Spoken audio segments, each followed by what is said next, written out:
दोस्तों, ये साल 1946 का अवाइल दौर था। फलस्तीन के मगरबी किनारे के कुछ चरवाहे अपनी बकरियां चरा रहे थे। पास ही क्योमरन सिविलाइजेशन के इलाके में कुछ गार मौजूद थे। चरवाहों ने वक्त गुजारी के लिए आसपास पत्थर फेंकना शुरू कर दिए। इनमें से एक पत्थर खाई में मौजूद एक गार के अंदर चला गया। पत्थर के लगने से इस गार के अंदर से कुछ टूटने की आवाज आई। जब चरवाहों ने गार के अंदर जाकर देखा तो उन्हें गार के अंदर से कदीम जमाने के बने मिट्टी के बर्तन मिले। इन मिट्टी के बर्तनों में हजारों साल पुरानी कुछ तहरीरें थीं। ये तहरीरें चमड़े और कागजों पर दर्ज थीं।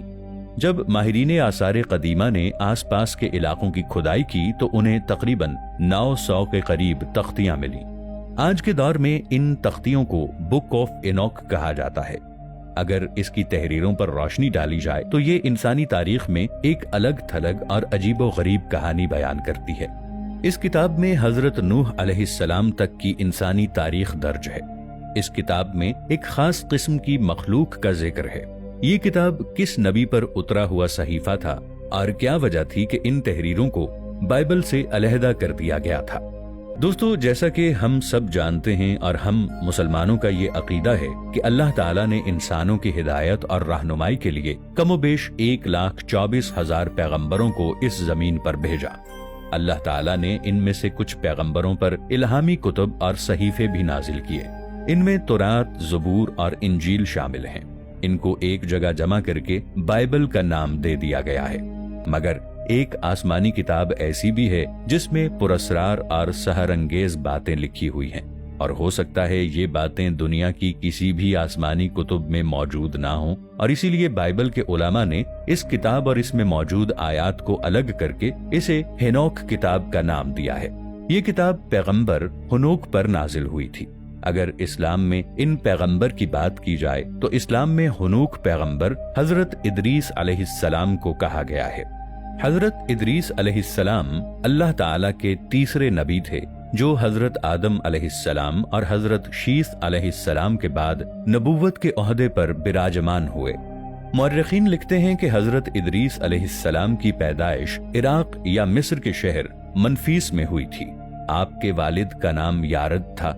आपके वालिद का ताल्लुक हजरत आदम अलैहिस्सलाम की 7वीं पुश्त से था और हजरत नूह अलैहिस्सलाम के परदादा थे।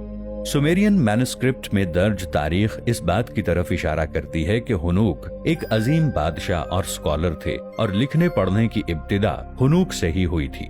हुनूक की किताब इंसानी तारीख की एक अजीम और अजीबो गरीब दास्तान बयान करती है।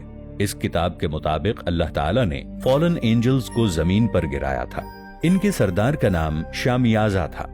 ये हजारों बरस कबल का वाकया है। शामियाजा अपने 199 साथियों के साथ कोहे हरमन में उतरा था और उन्होंने ये अहद किया कि हम इंसानी औरतों से जिनसी ताल्लुकात कायम करेंगे।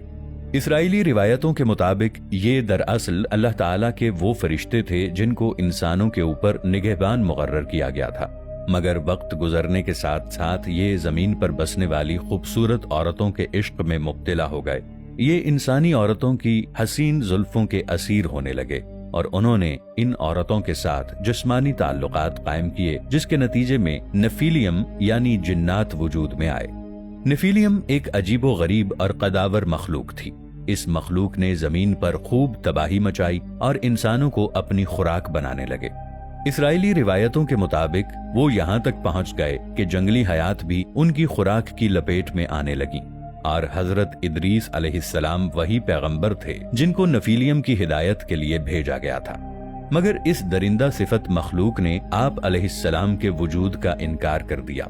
किताब हुनूक के तीसरे बाब में ये मालूमात दर्ज हैं कि इस मखलूक ने किस तरह इंसानों को शर के रास्ते और बुराई की तरफ माइल किया। मिसाल के तौर पर अजाजील ने लोगों को तलवार, नेज़े, खंजर और इसी तरह के दूसरे हथियार बनाने सिखाए।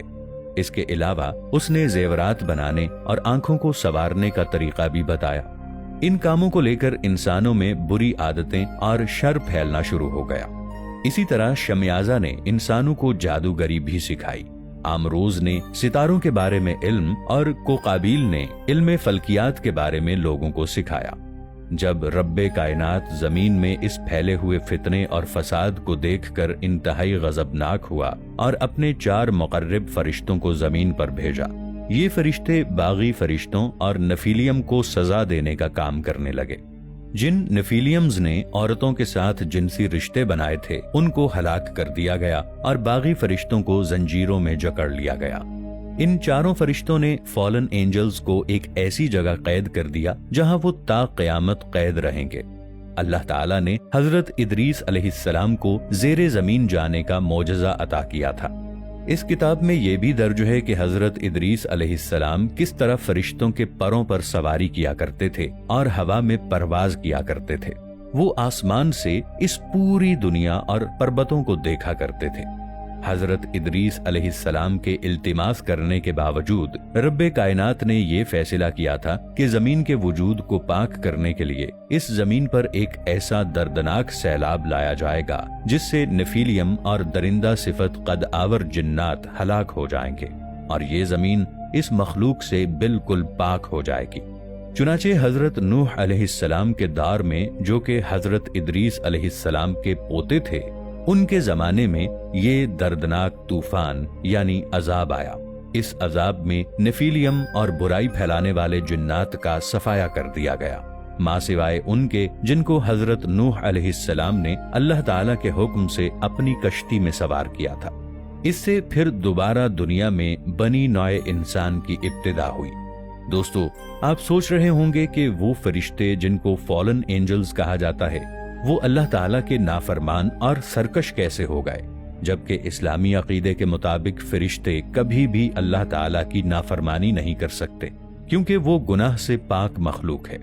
مگر یہودی اور نصرانی عقیدے کے مطابق فرشتے بھی اللہ تعالیٰ کی نافرمانی کر سکتے ہیں، مگر ان کا یہ عقیدہ جھوٹ پر مبنی ہے۔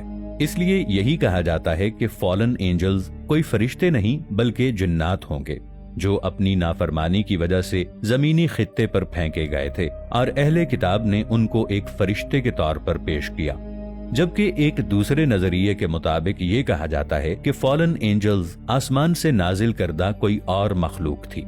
سمیری سیولائزیشن کی تختیوں میں بھی ان پہرا دینے والوں کا ذکر ملتا ہے جن کو سمیرین سیولائزیشن کے لوگ انوناکی کا نام دیتے ہیں۔